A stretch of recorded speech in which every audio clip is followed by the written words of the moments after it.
na verdade, é um curso intensivo, né?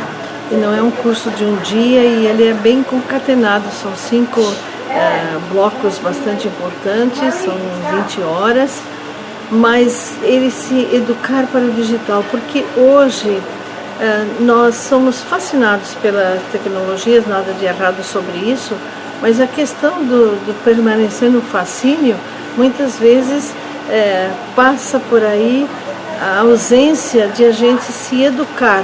E esse educar não consiste simplesmente você saber manusear o instrumento da comunicação, o instrumento da questão digital.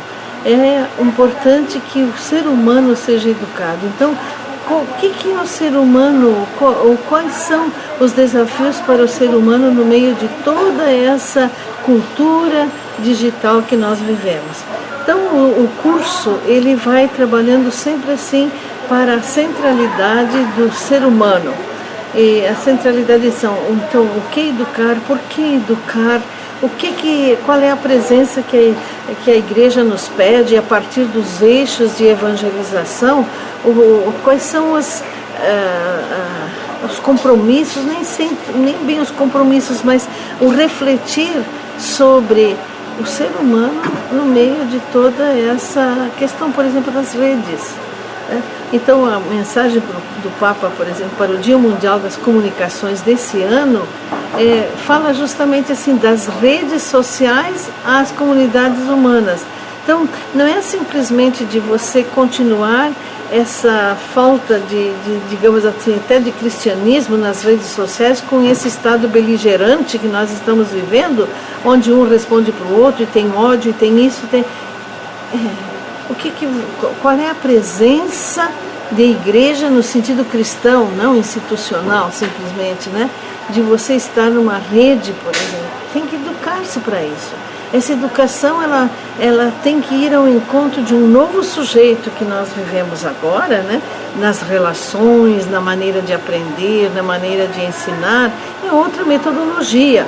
Mas nós precisamos ir despertando o senso de humanidade, o senso cristão, o senso ético, enfim, tudo isso passa por uma nova metodologia, também na catequese. E o nome do seu curso ele é bastante sugestivo, porque no momento em que a gente vive hoje, por exemplo, onde o debate nas redes sociais ele está com um nível tão digamos assim, pobre, né, digamos assim, há necessidade de se educar realmente, receber uma educação para poder se comportar no meio digital? Sim, e isso nós estamos falando continuamente aqui neste curso, né? Mas continuamente no sentido de fazer os links, porque a gente então não se distancia dos eixos da evangelização que a igreja nos propõe, né? Que são os documentos Gaudium et Spes, do Concílio Vaticano II, que se abre para uma nova visão, para o diálogo com a sociedade, e depois o Evangelii Nunciandi, que é onde assim a igreja se pergunta o que é evangelizar, como evangelizar, e depois o documento sobre a alegria do Evangelho do Papa Francisco, onde ele nos fala que precisa de uma nova etapa da evangelização, quer dizer, um novo diálogo, ir ao encontro das pessoas. Onde é que estão essas pessoas? As pessoas estão aí isso que eu usei primeiro, essa forma beligerante, esse baixo nível nas expressões, inclusive, de certas pessoas e de todos. Por exemplo, a questão da fofoca. A USP, a Universidade de São Paulo, fez uma pesquisa que não faz muito tempo sobre a questão da fofoca no WhatsApp. Sabe quais foram os grupos que mais ficaram em evidência? Os grupos familiares. Então, veja bem, é a fofoca que vai criando, você não tem certeza, esse fake news que vai se multiplicando. Precisa de uma educação. Quem é o ser humano? O que é a verdade? O que é a mentira? Não só no sentido racional, é nas relações. Mas passa por muitos viés, então a gente vai comentando, vai ajudando nesse sentido também de a gente ter manter os princípios. Eu costumo dizer, princípios não envelhecem, eles se revestem, quer dizer, novas linguagens, novas formas de você se relacionar, novas metodologias, etc. Tudo. Mas o princípio é o mesmo. Deus não muda, a fé não muda, mas a percepção da fé, sim. As redes sociais hoje se tornam ambientes onde, por exemplo, a reação ela vem de forma muito rápida, né? Um imediatismo, tanto na nossa opinião como nas próprias reações. Como é que a gente deve se comportar, por exemplo, nessa situação? Pois é. Então aí entra novamente a questão da educação do ser humano, né? No sentido que sair desse automatismo, porque está simplesmente na base das emoções. Não existe o raciocínio, não existe um pouquinho de você pensar. É um like e acabou. Mexeu comigo, ou então alguma coisa que eu me sinto atingida, eu já respondo.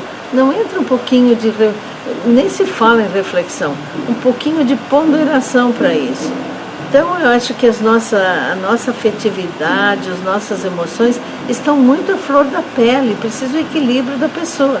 Aí entra aspectos psicológicos que precisam ser tratados também na educação escolar, por exemplo, numa catequese, na família.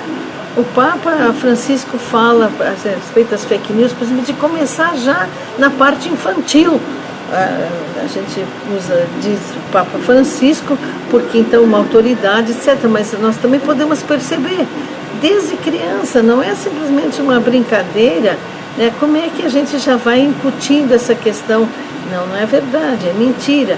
Mas é a maneira de não impor isso, fazer com que as crianças, já desde a parte infantil, tenham o respeito mútuo, etc. É possível fazer, por exemplo, uma catequese digital usando as plataformas digitais? Claro que é possível, só que acontece o seguinte, a gente pensa no digital quase sempre só em parte instrumental.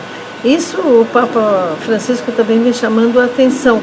Por exemplo, as redes sociais são recursos, mas a comunicação ela não se reduz à parte do uso instrumental. É justamente então a nossa presença, e você usa as redes digitais, mas ela não fica só nisso aí. O que você é como presença cristã aí? Que não precisa estar sempre falando o nome de Deus, mas a autenticidade, a verdadeira amizade, o perdão, uma boa palavra, etc. Essa troca. E alimentar isso também nos jovens, etc. Porque até existe um livro que saiu de uma pesquisa que não faz muito tempo, se chama Hipnotizados. O que os nossos filhos fazem na internet, o que a internet faz com os nossos filhos. É uma jornalista que faz uma pesquisa, mas não assim de questionário responde, não. Ela vai conviver com vários grupos de várias idades, em várias cidades, e ela vai pegando o vocabulário e vai notando, dizendo nessa pesquisa, tudo o que existe e como é que eles concebem as coisas. Então, no compreender isso, em que ela, por exemplo, fala que hoje os pais são os alunos. Quem são os professores são os filhos. Por quê? Eles que sabem manejar o digital.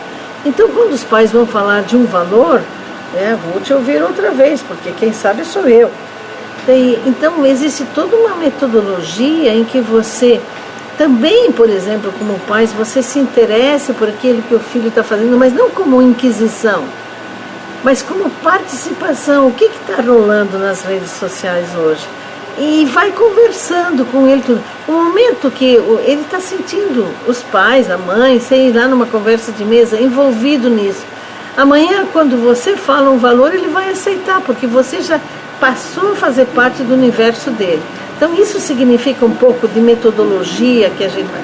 E uma outra questão da metodologia importante para nós, nesse tempo assim de transição, é esse novo paradigma da comunicação, é uma nova arquitetura. Não vai se abandonar, mas não é mais só emissor para receptor dentro de uma linha reta, unilinear. Agora são as redes, os vários nozinhos. E isso muda a maneira das pessoas se relacionarem. A própria igreja, ela sabe usar os meios digitais? Ela se esforça e falta muito, Porque é um desafio contínuo até para as empresas. É um desafio, porque uma das características da cultura digital, ou dessa revolução digital, uma das características é a velocidade. Então, veja só, é muito importante, não só a igreja, aquilo que você faz hoje, já faz com aquele senso de descarte, porque amanhã já modificou. Vão sendo introduzidos outros conceitos, outras maneiras e atitudes de agir. A igreja se esforça bastante, tanto que esses cursos não são aceitos por todos ainda, não vê tanta necessidade, mas muitos estão despertando para isso, pedindo, e a gente está oferecendo também. Porque, por exemplo, a gente vai falar sobre catequese nas novas mídias, que justamente parte, não é ensinar novamente quem é Deus, mas como você ensina quem é Deus tem que ser dentro de uma metodologia nova. Essa metodologia das relações numa forma risotônica, não mais de você diz e o outro escuta. Aproveitar aqui para encerrar, o Papa Francisco, ele hoje nos surpreende mais, como sempre, né, ao afirmar que precisamos de jornalistas que estejam da parte dos excluídos. Para algumas pessoas pode até ser, por exemplo, um posicionamento jornalístico, né, já que vivemos numa mídia que deveria, digamos assim, ser, de certa forma, imparcial. Qual é a sua visão com relação a isso? O que é que Francisco quis dizer? A questão é que a gente precisa alargar o conceito de que muitas vezes fica restrito aos excluídos, mas no sentido de quem não tem acesso, por exemplo, ao digital, ou isso ou aquilo, ou não tem, mas excluídos é muito amplo. Você pode se auto-excluir também, você pode ser excluído dentro de uma família, mas o Papa, quando se refere aos excluídos, ele se refere geralmente às pessoas que nós não nos esforçamos para fazê-los estar dentro. A questão dos imigrantes, por exemplo, né? Então, países, especialmente da Europa, e também lá os Estados Unidos, levantando muros para conter os imigrantes, etc. Claro, é um problema no Estado. Isso penetra também dentro da igreja, porque eu já ouvi assim, por exemplo, pessoas de alto escalão dizer assim, mas ficam tirando os empregos dos brasileiros. Ora, esse é um problema que o Estado precisa resolver, mas qual é o meu sentimento cristão? Não é o sentido cristão do Evangelho, né? Então essa questão da exclusão que cresce muito, que não é evangélico, e o Papa chama a atenção. Agora, por que ele chama a atenção para os jornalistas também escreverem sobre isso? Porque jornalistas, eu também sou jornalista, né? Serve-se mais grandes empresas onde visa bastante o lucro, onde visa assim aquilo que vai trazer um feedback, mas por vias de interesse. Você vê, por exemplo, quem é que fala ainda do Haiti? Resolveu-se a situação do Haiti? Não. Então, quando foi aquela lá que foram autoridades para lá, que não resolveram nada, etc e tal, que houve toda aquela tragédia, tudo chamou a atenção do mundo. Mas lá não tem petróleo, né? Lá não tem coisas... Então, o que acontece? Vão religiosos para lá cuidar. Olha, a Hilda Arnes morreu lá, né? Com aquele terremoto que houve e tal. O que estava fazendo? Estava fazendo o pastoral da criança lá, instituindo, quer dizer... Por que não é assim? Não foi resolvido o problema ainda. Por que não faz mais parte da agenda setting?